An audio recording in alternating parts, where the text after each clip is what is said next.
Et bonjour Booktube, alors je vous prends en direct de Milan, je suis avec Juliette, on est parti quelques jours en petit road trip italien. Là on est lundi, donc on est arrivé samedi en fin de journée ici, on a fait un super voyage, du coup on est parti de Paris en voiture. Et en fait, il y a plusieurs options pour aller en Italie via la France. Il y a le tunnel du Mont Blanc qui est fermé là en travaux pour la période septembre-octobre, je crois. Et ensuite, soit on pouvait prendre le tunnel de Fréjus, soit passer par la Suisse, ou encore une autre solution qui était de passer par le mont Cenis, ou Cenis, je sais pas comment ça se prononce, mais qui rajoutait 45 minutes, mais qui promettait des paysages fabuleux. Et c'était le cas, franchement, on en a pris plein les yeux, c'était vraiment magnifique. On a passé un super moment, on a pris notre temps sur la route pour découvrir tout ça, être dépaysé, se ressourcer, respirer l'air de la montagne, c'était vraiment hyper chouette. Et ensuite on est arrivé le samedi à 18h je crois à peu près, ici du coup à l'appartement qu'on a loué. Et ensuite, on est parti se balader à Milan, manger des pizzas. Hier, on a fait toute une journée un peu de balade dans la ville. Voilà, franchement, on en a pris plein les yeux. C'était super bon. On a une super météo. Là, j'ai mis un petit pull parce qu'on est le matin, on va reprendre la route. Mais ils annoncent 22 aujourd'hui, donc je me changerai dans la journée. Mais là, je me sentais pas de sortir. Enfin, on est tôt le matin, etc. Pour comme ça, en fait. Enfin, comme ça, en robe. Voilà, je voulais être plus à l'aise. Et ensuite viendra la tenue plus estivale, même si on est fin septembre, presque début octobre, et bah ici il fait bon, il fait beau, ça fait du bien de sortir de cette grisaille, etc. et de faire une petite parenthèse quelques jours. Voilà, donc ça c'est pour la petite introduction. Je vous reprendrai plus tard, j'espère avancer un peu plus dans ma lecture. J'ai commencé Les cicatrices de Claire Favant, qui pour l'instant se passe bien. Claire Favant c'est mon quatrième, donc j'ai un peu l'habitude euh, de lire l'autrice, etc. Et j'aime beaucoup sa plume, comment est-ce qu'elle nous introduit dans ses romans. Et là, je peux dire qu'on est tout de suite dans le bain, parce que juste après le prologue, donc on a un père qui essaye d'instiguer certaines choses dans la tête de son fils par rapport aux femmes, par rapport à sa mère qui les abandonne, etc. Et juste après, chapitre 1, on est avec une femme enchaînée à un lit. Voilà, donc on rentre tout de suite dans le vif. Et là où j'en suis, hier, on est avec les enquêteurs, où il y a découvert de cadavres, etc. Et on serait avec un tueur en série. J'ai lu une vingtaine de pourcents. Voilà, pour le moment. Sur ce, bah, je vous laisse là. On se retrouve un peu plus dans le sud de l'Italie, c'est-à-dire plutôt côté Portofino, Sanremo, Genova, etc. Voilà, à plus tard.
Et bonjour Booktube. Alors on se retrouve aujourd'hui, je ne sais plus quel jour on est, je crois qu'on est mardi, jour numéro 3 en vacances, toujours en Italie. On est parti de Milan hier, donc quand je vous ai pris hier matin on était sur le départ en fait de Milan où on a passé une journée et demie à peu près.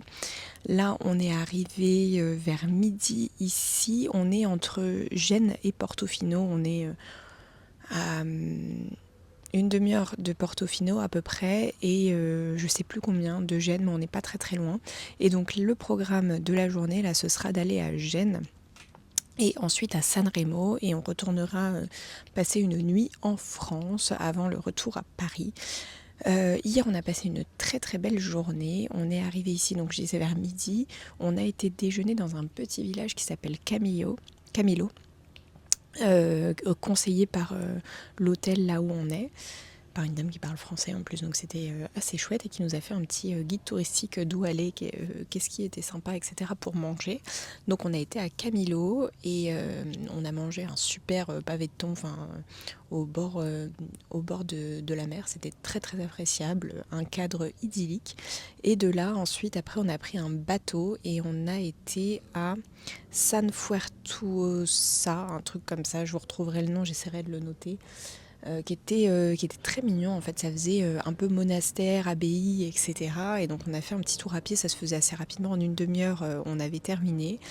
Et voilà, donc ensuite on est retourné du coup à Camillo. De Camillo on a récupéré la voiture, on a été à Santa Margarita, qui était un petit village pareil très mignon, qui fait un peu penser à la Côte d'Azur, fortement même.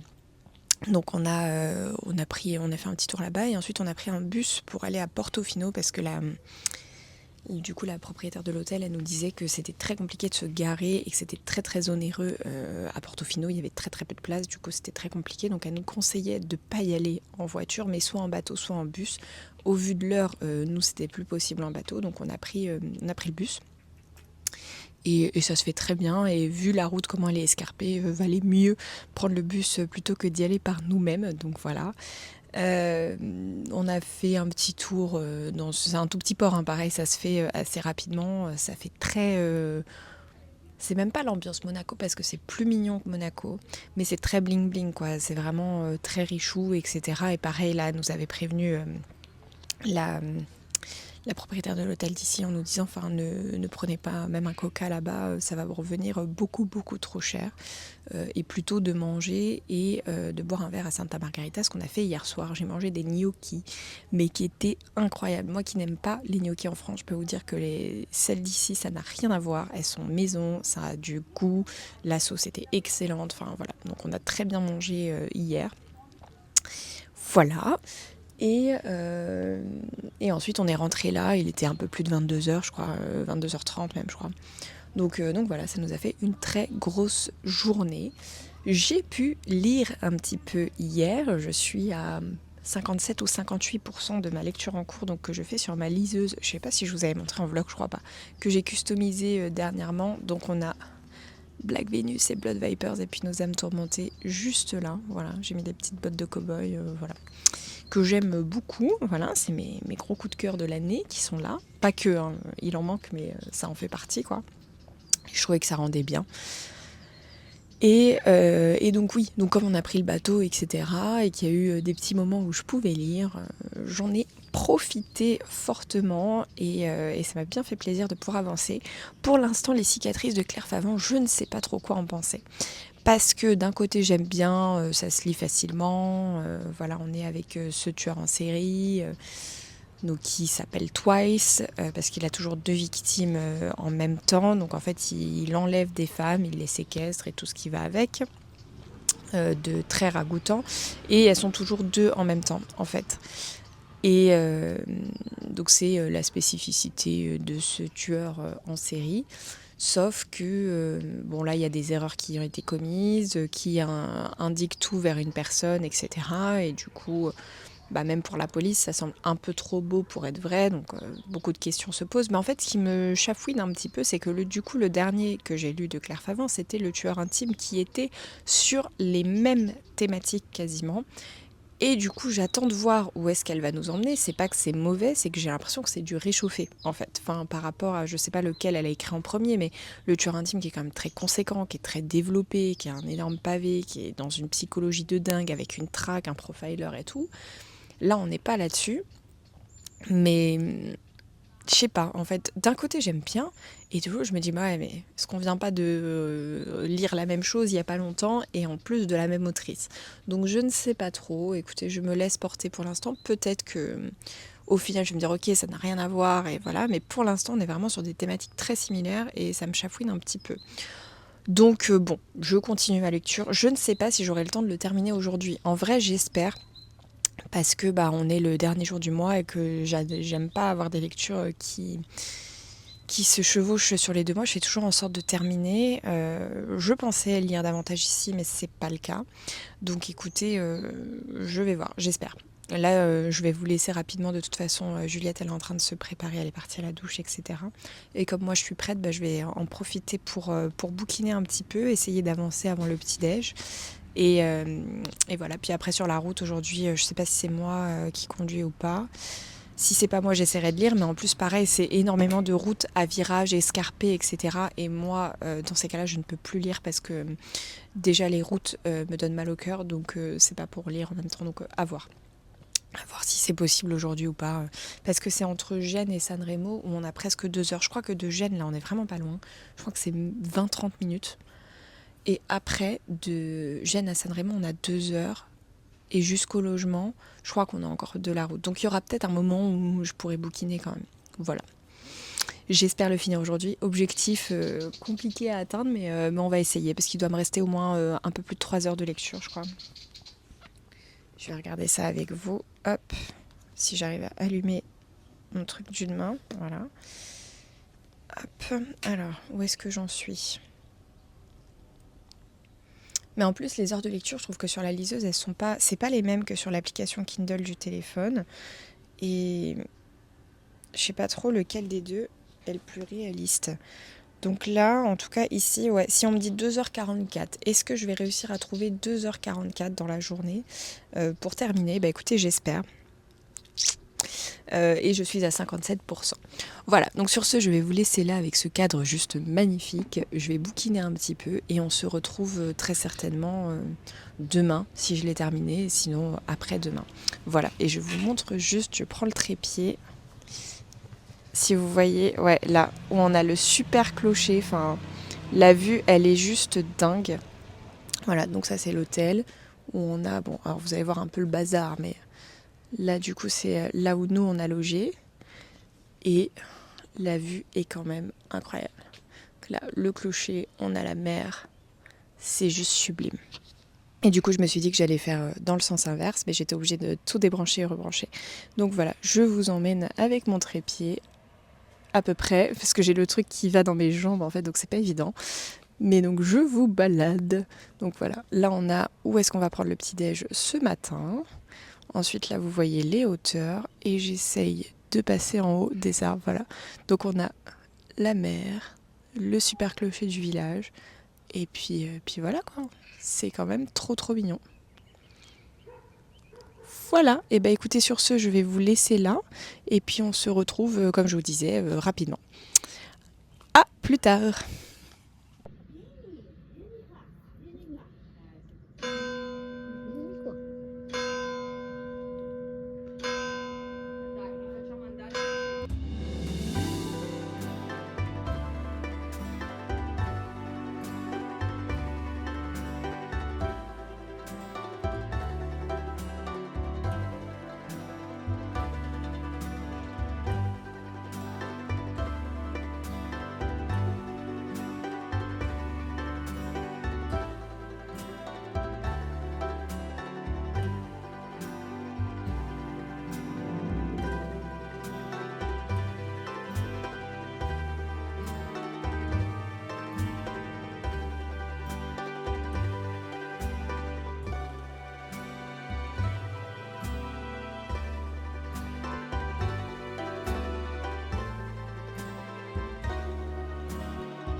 pour une soirée dédiée à la littérature policière finlandaise, mais surtout Arttu Tuominen, notre véritable star.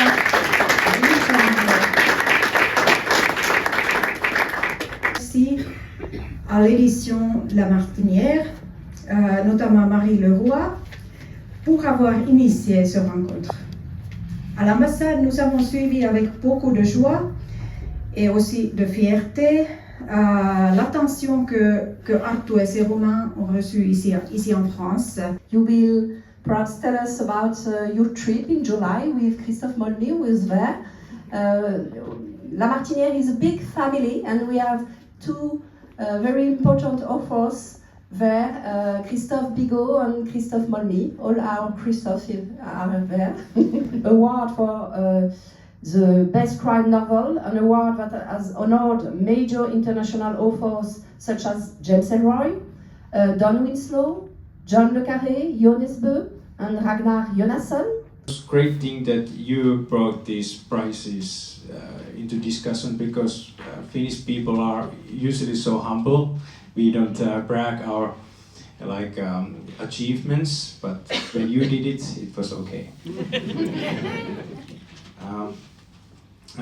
This is my 5th time here this year in France, and I'm learning French habits and culture, and I want to be a French man also. You are almost, we think you are quite a Parisian now. Yes. Yeah. You take the subway as any Parisian. And I walk against the red lights. Yes. It was my first lesson. You can cross when it's forbidden. Yeah. I still have my day job. I'm an environmental engineer, and I work in my hometown, Pori. I will talk more about Pori soon. I'm a city official. I write environmental permissions to companies, and then I do inspections and survey that they will do that I want them to do. So it's this kind of official job. And there was a study made in Finland that actually Pori is the happiest city in Finland.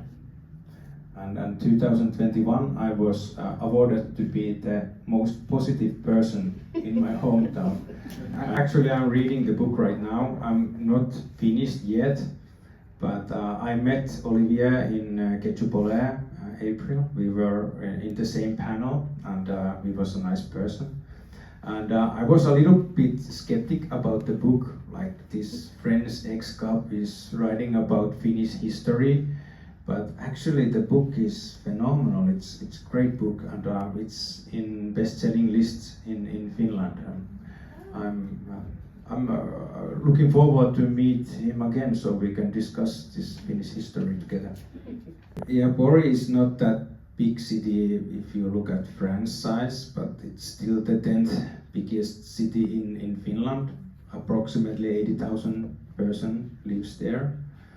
It's a coastal town located in the west coast, approximately 250 kilometers northwest from Helsinki. And I think Pori is the perfect place to set crime novels, because it's divided to two. I think there are two phases of Pori. One is very beautiful. There's a lot of beautiful nature. There's a river that cuts the city half, and there's biggest river delta in the Nordic countries, and beautiful archipelago. But in the other hand, there's it's an old industrial town. Et bonjour Booktube, alors je vous retrouve aujourd'hui, on est vendredi, la dernière fois que je vous prenais j'étais encore en Italie, je suis rentrée mercredi en fin de journée, après pas mal de bouchons parisiens, je suis rentrée beaucoup plus tard que ce que j'aurais pensé, mais c'est pas très grave. Donc un chouette voyage, enfin, voilà, je vous laissais je crois sur les derniers jours, la dernière journée en Italie. Ah oui, et juste avant Gênes, donc on a été à Gênes. C'était chouette, on s'est baladé. Moi, c'est pas une ville que j'apprécie énormément, mais c'était sympa. Petit coup de cœur pour le coup pour la côte ligurienne et pour Milan, que j'ai découvert et que j'ai beaucoup aimé. Donc voilà, on a bien mangé, on a passé un beau séjour, un chouette road trip, des paysages. Moi, j'en reviens toujours pas de la montagne, à quel point c'était magnifique et à couper le souffle. Enfin, vraiment, ça m'a subjuguée. Je ne sais pas encore ce que ça rend en vidéo parce que j'ai pas encore commencé le montage. Mais vraiment, c'était juste magnifique. Et donc là, je vous reprends pour plusieurs choses. Donc tout d'abord, on va commencer avec le retour sur la soirée à laquelle j'ai participé hier. Donc j'ai été invitée à l'ambassade de Finlande pour la seconde fois. La première fois avait été pour le dernier roman d'Olivier Norek, donc Les Guerriers de l'hiver. Et là, qui se passe, qui est sur la Grande Guerre qui a opposé la Finlande pendant la Seconde Guerre mondiale. Excusez-moi, j'ai un peu bugué, parce que je réfléchissais à la suite en fait de ce que j'allais dire. Et donc là, par contre, on a rencontré un auteur finlandais qui n'est autre que Arttu Tuominen pour le 4e tome de sa série Delta, donc La Honte, qui est paru il y a très peu de temps aux éditions La Martinière. Donc cet événement était... alors je ne sais pas exactement qui a organisé quoi, mais en tout cas La Martinière était là. On a assisté à une interview entre la directrice éditoriale de La Martinière et Arttu. Donc tout s'est fait en anglais. Alors je comprends l'anglais, donc je suis peut-être pas le meilleur jaugeur, mais j'ai trouvé que c'était un anglais assez accessible en fait et compréhensible pour tous, enfin plus ou moins hein, pour quelqu'un qui a un minimum de base, je pense. Mais voilà, donc c'était très intéressant. Qu'est-ce que je voulais dire? Excusez-moi, je me perds un peu. Donc on a assisté à cet échange-là qui a été introduit, alors je crois que c'est la directrice de la communication, quelque chose comme ça, de l'ambassade, j'ai pas retenu le titre complet, mais voilà, on a eu un accueil extrêmement chaleureux de sa part où on l'avait déjà rencontré lors de la précédente rencontre avec Olivier Norek et on a discuté un peu avec elle, avec Magda à la fin et on lui disait c'est hyper chouette de promouvoir leur culture comme ça et de la rendre aussi accessible, c'est la seule ambassade, nous, qu'on voit, en tout cas qu'on connaît, il y en a peut-être d'autres, mais on ne le sait pas, qui promeut comme ça la culture à travers des romans qui parlent de la Finlande, et franchement, c'est chouette de promouvoir leur pays à travers les romans, et notamment à travers un auteur finlandais. Donc c'est très chouette. Alors moi j'ai pas encore lu La Honte, je vous ai parlé de La Revanche dans le vlog précédent et j'ai reçu cette invitation là pendant que j'étais en train de lire La Revanche, donc je me suis dit ça tombe à pic. Malheureusement bien évidemment j'ai pas eu le temps de me mettre plus à jour avant l'événement, mais j'ai vraiment hâte de lire les autres, voilà, parce que ça me plaît énormément, comme je vous ai dit dans le vlog précédent.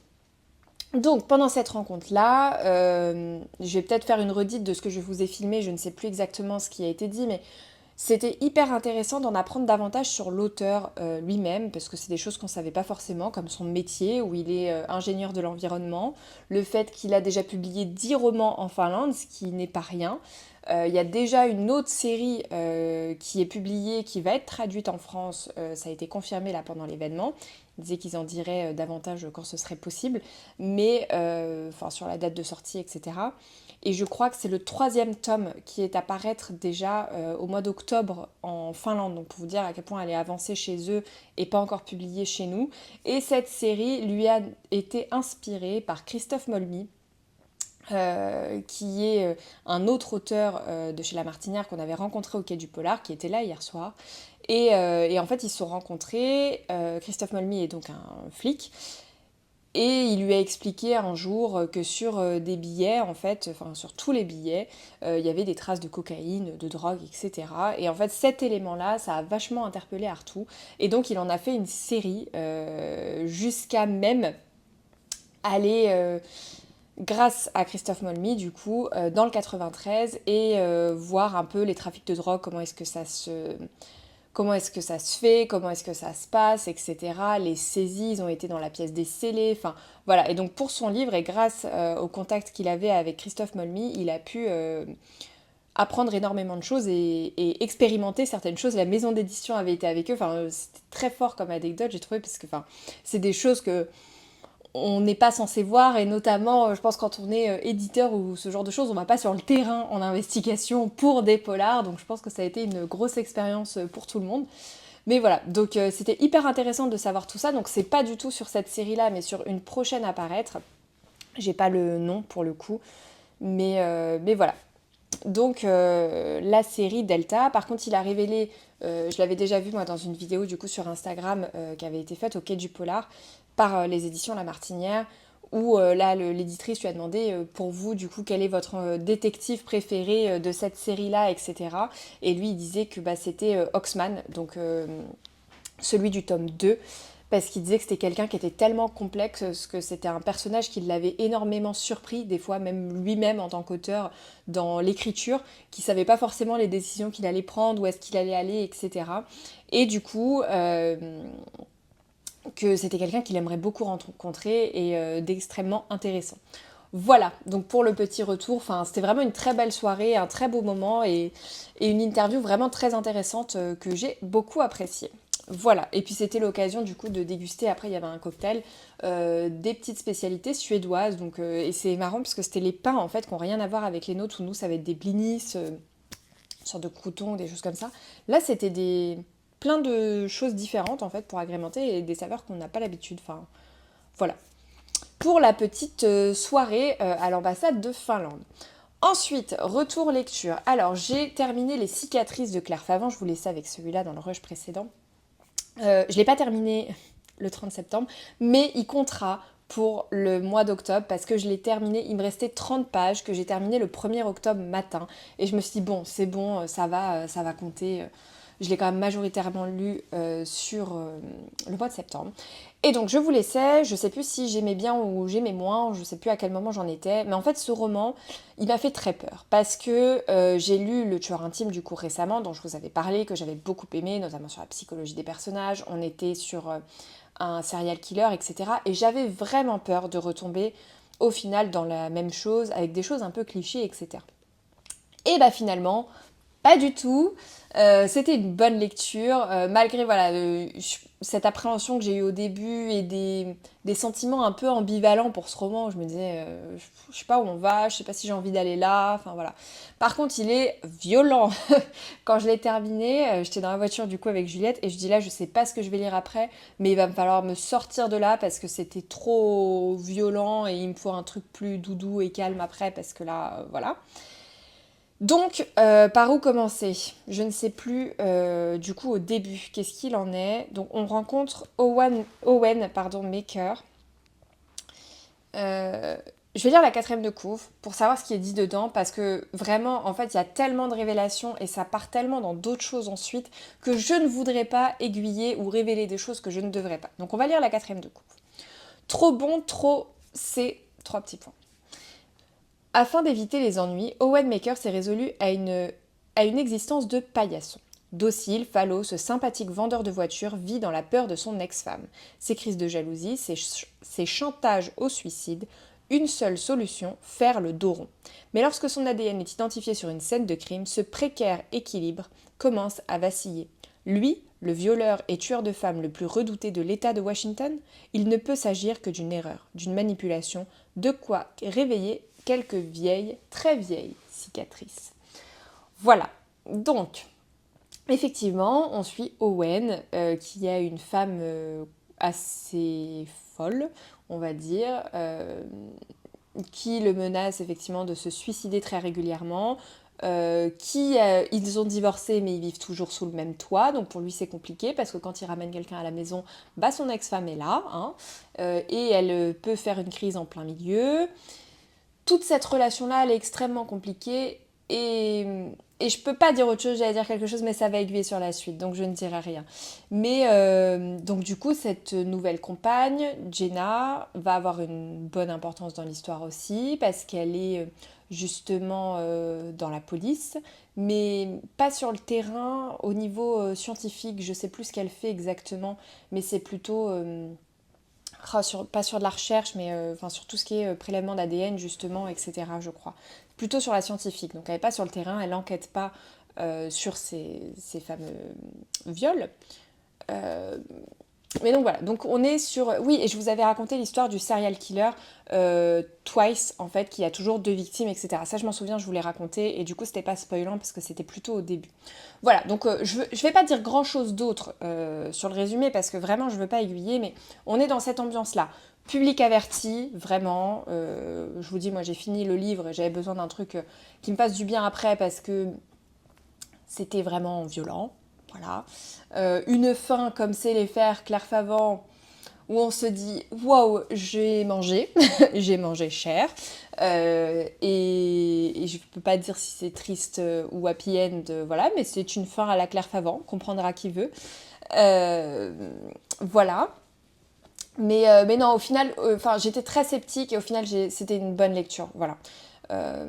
Qu'est-ce que je peux vous dire d'autre ? La psychologie des personnages est bonne.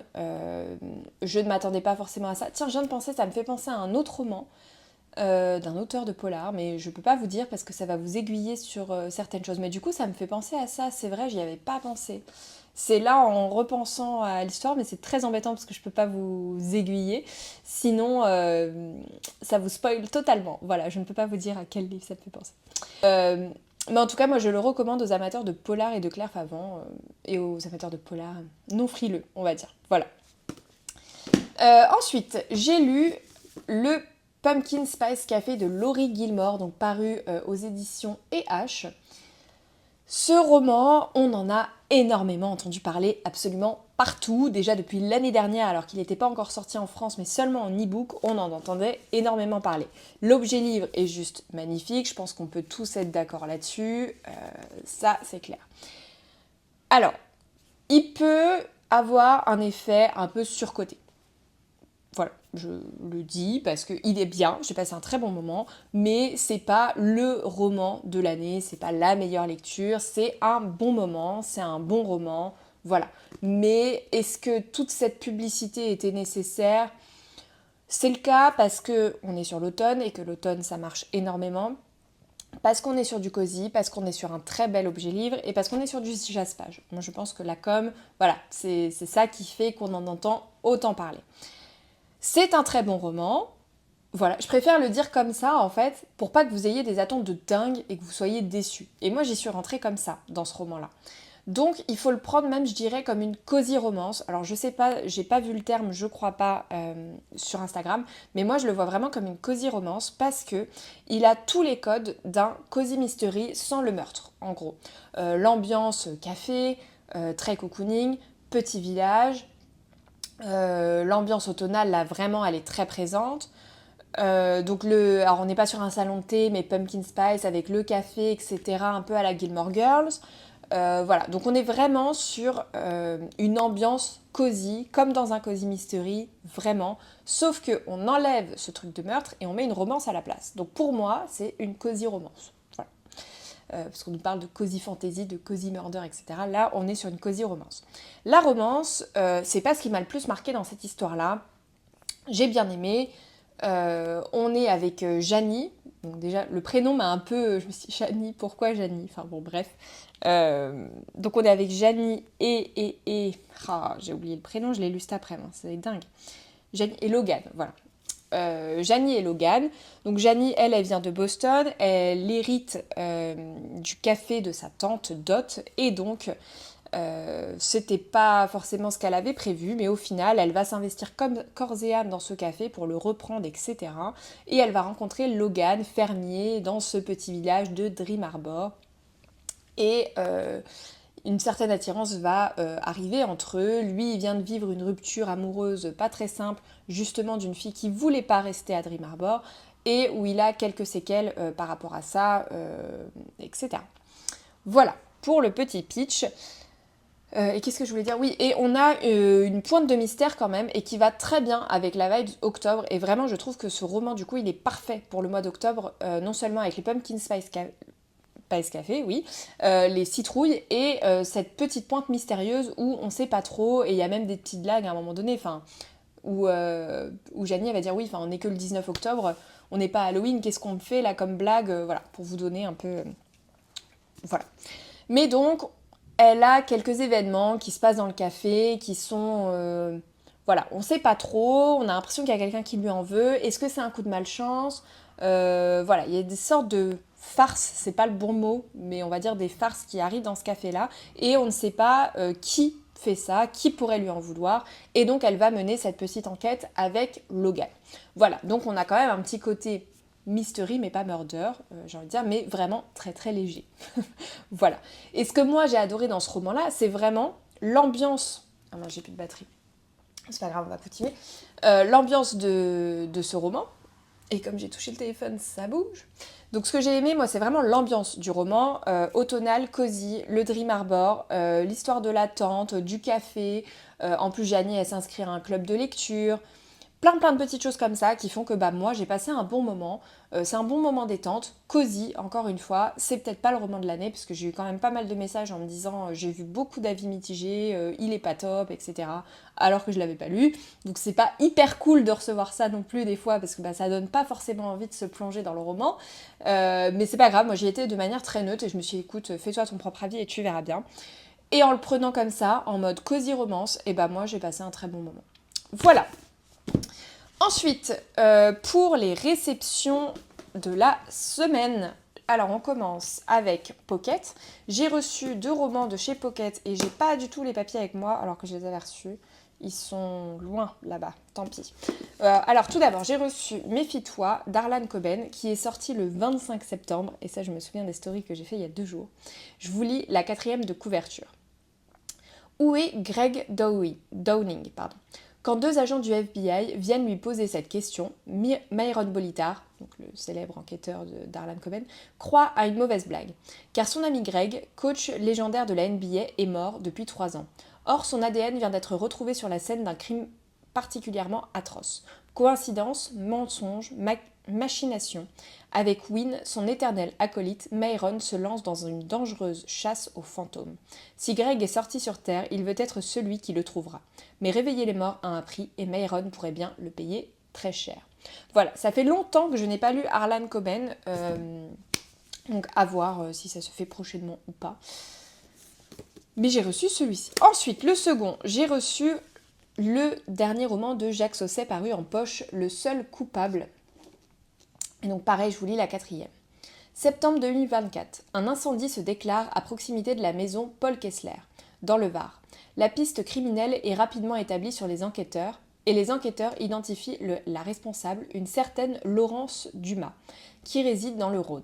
Ce nom ramène Paul dans le passé. L'incendiaire est la mère de Margot, une jeune fille assassinée 10 ans plus tôt. À l'époque, l'investigation avait conduit à l'inculpation de l'ex-petite amie de la victime. Mais toutes les certitudes de Kessler volent en éclats face à la colère et au doute de Laurence Dumas. Une question lui glace alors le sang. A-t-il pu commettre une erreur? Voilà. Et les avis sur ce roman l'année dernière étaient très très bons quand il est paru en grand format, donc je suis curieuse de découvrir. Et je crois que c'est celui-ci. Oui, il faut lire autre chose avant, je ne sais plus. Il faut que je me renseigne parce que quand j'avais vu justement Jacques Sausset au Festival Sans Nom l'année dernière, j'avais acheté Ce qu'il faut de haine. Et je sais qu'il nous a présenté un roman en nous disant, mais c'est peut-être Ce qu'il faut de haine, en nous disant, celui-ci c'est le tome 1 de celui-là, en gros, qui n'est pas vraiment qualifié comme un tome 1, mais voilà. Et je ne sais plus si c'est celui-là qui a un tome 2, du coup, ou si c'est Ce qu'il faut de haine qui a un tome 1, bref, il faut que je me renseigne là-dedans.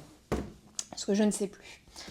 Ensuite, j'ai reçu un joli colis qui m'a été envoyé grâce à Pauline Bilissari, qui a donné mon nom à sa maison d'édition pour recevoir son nouveau, la réédition, voilà, d'un de ses recueils de poésie qui était paru en auto-édition il y a quelques années. Et donc là est sorti Ça ira, donc poème, édition revue et augmentée. Et l'objet livre est juste magnifique. On a le petit, je sais plus comment on appelle ça. Je crois que c'est signé, mais j'ai un doute. Donc voilà, la petite cordelette, on va dire, vu que je ne suis pas sûre. Pour marque-page. Et on a reçu, pareil,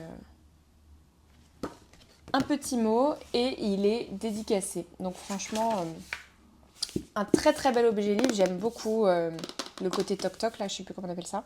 Je vous lis la 4e de couve. À l'origine, Ça ira est le premier élan poétique de Pauline Bilizari. Fragment de vie qu'elle auto-édite en 2021. Dans sa nouvelle version entièrement revue et augmentée, elle revient sur les émotions qui nous dépassent, les relations qui se détissent, ainsi que l'envie d'aller de l'avant, qui mène un jour à l'amour de soi. Un recueil de poèmes sensibles, délicats et douloureux, mais aussi thérapeutiques et résolument optimistes. Ça ira, c'est la poésie de l'apaisement et la preuve que tout se répare toujours. Voilà. Et alors pour la petite anecdote, moi je déteste la poésie, enfin, je détestais. J'ai eu un vrai traumatisme à l'école avec les poèmes, je ne supportais pas ça, ça finissait en pleurs avec ma mère à chaque fois. Vraiment la poésie c'était pas pour moi.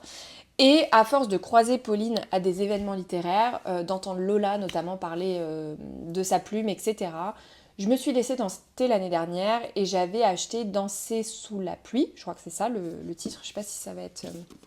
s'ils ont mis le nom de ces autres recueils. Oui, c'est ça, Danser sous la pluie. Donc, qui est sorti l'année dernière. Et j'avais beaucoup aimé et j'avais trouvé ça très touchant, des mots qui me parlaient, etc.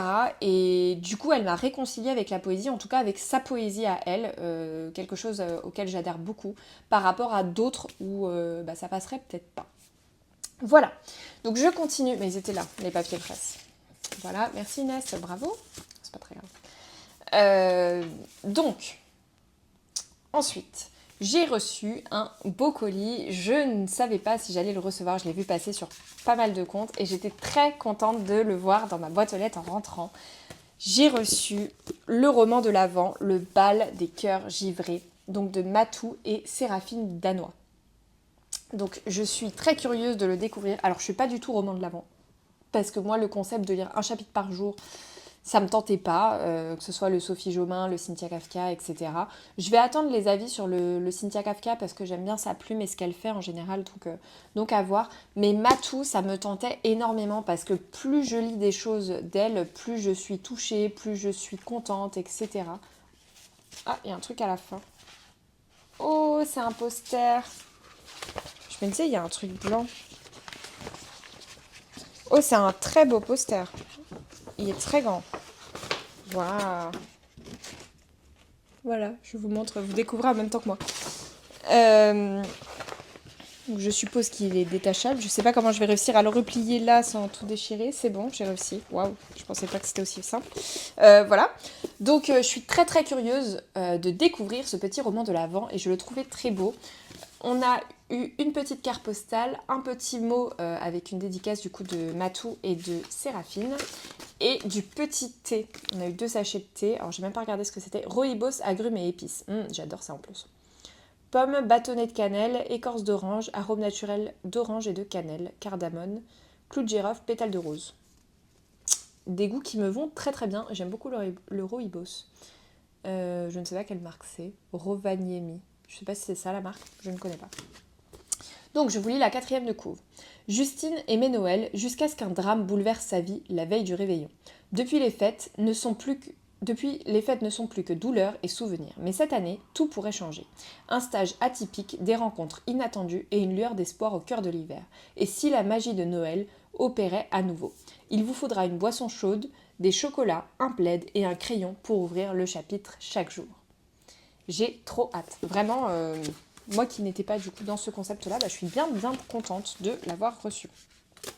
Voilà. Ensuite, nous n'avons pas terminé. Je viens de lire, débuter et terminer la BD du coup d'Agnès Martin-Lugan. J'ai toujours cette musique dans la tête et donc ça a été adapté par Véronique Grissot et Émilien Varela de Casa. J'ai beaucoup aimé. Vraiment, je connaissais pas du coup cette histoire, vous l'avez peut-être lu vous dans la version roman. Je suis très loin d'être à jour chez Agnès Martin-Lugan, je crois que j'en ai eu 4 ou 5 de ses romans, j'en ai d'autres qui m'attendent dans ma palle. Mais une très belle découverte, j'ai beaucoup aimé cette histoire. Alors je vais pas vous mentir, dès la page, parce que c'est dès que le personnage apparaît, il apparaît quand ce personnage, dès la page 9, je savais où est-ce qu'on allait et ce qu'il allait advenir. Ça me fait rarement ça. Je sais pas si c'est le fait que ce soit en BD, peut-être qu'en roman, j'aurais absolument pas deviné. Mais dès la page 9, je me suis dit, ok, j'ai senti ça, et plus ça allait, plus ça se confirmait. Mais ça ne m'a pas du tout empêché de passer un très très bon moment de lecture. Donc on va découvrir ce couple, Yanis et j'ai encore oublié un prénom, Vera, voilà. Yanis et Vera, qui... comment dire? Donc Yanis, au travail, il bosse pour le frère de Vera, donc son beau-frère, et ça se passe pas très bien entre eux. Le frère de Vera a un côté un peu rabaissant, etc. Yanis lui propose un projet qu'il va tout de suite rejeter en bloc, il va jouer un peu les petits patrons et lui dire c'est une idée pourrie, t'es pas capable de faire ça, voilà, next, en gros. Yanis accepte pas trop ça, c'est un peu la goutte d'eau qui fait déborder le vase sur toutes ces années. Du coup, il décide de partir et de monter ce projet seul, et notamment grâce à la rencontre de... ça ne me revient pas le prénom, mince alors... Tristan, voilà. C'est même pas sur la 4e de coupe, ça m'est revenu. Donc grâce à Tristan, qui est quelqu'un d'assez riche, qui vit fortement aisément et qui va injecter de l'argent dans son projet. Ils vont devenir amis, voilà, et les relations vont évoluer. Et on est face à Vera, du coup, qui voit Yanis de moins en moins, qui est dans un projet, qui voilà. Et les choses vont pas forcément se passer comme ils l'auraient espéré tous les deux. Et voilà, je veux pas trop en dire pour pas tout aiguiller. Mais j'ai trouvé ces personnages très touchants, cette histoire touchante, parce que ça pourrait arriver à énormément de gens. On a tous des projets à un moment donné, professionnels ou autres, des changements de vie, etc. Des personnes qui rentrent dans nos vies, qui en sortent, voilà. Et on a Vera, du coup, qui essaye de tenir cette famille à bout de bras, avec Yanis qui est moins présent, du coup, par son projet, mais elle le soutient là-dedans. Et donc elle s'occupe de leurs 3 enfants et de faire tourner cette maison tout en gardant son travail à elle. Voilà, mais en tout cas moi ces personnages-là m'ont beaucoup touchée, j'ai trouvé ça très chouette. Et si vous voulez du coup découvrir le roman d'une autre manière, moi j'ai trouvé la BD très sympa. Voilà, c'est tout pour aujourd'hui, pour cette semaine. Et je vais commencer, je pense, Love Never Fails Side B. Et donc on se retrouvera dans le prochain vlog avec cette lecture-là. Parce que là, je vais vous laisser pour aujourd'hui, parce que demain, je n'aurai absolument pas l'occasion de filmer, donc je vais faire le montage là ce soir. Comme ça, vous aurez le vlog dimanche matin, et puis nous, on se retrouvera la semaine prochaine pour mes prochaines lectures. Voilà, donc j'espère que ce vlog vous aura plu. N'hésitez pas à me dire si certains de ces romans vous tentent, si vous en avez lu certains. Et puis, je vous dis à plus tard. Ciao!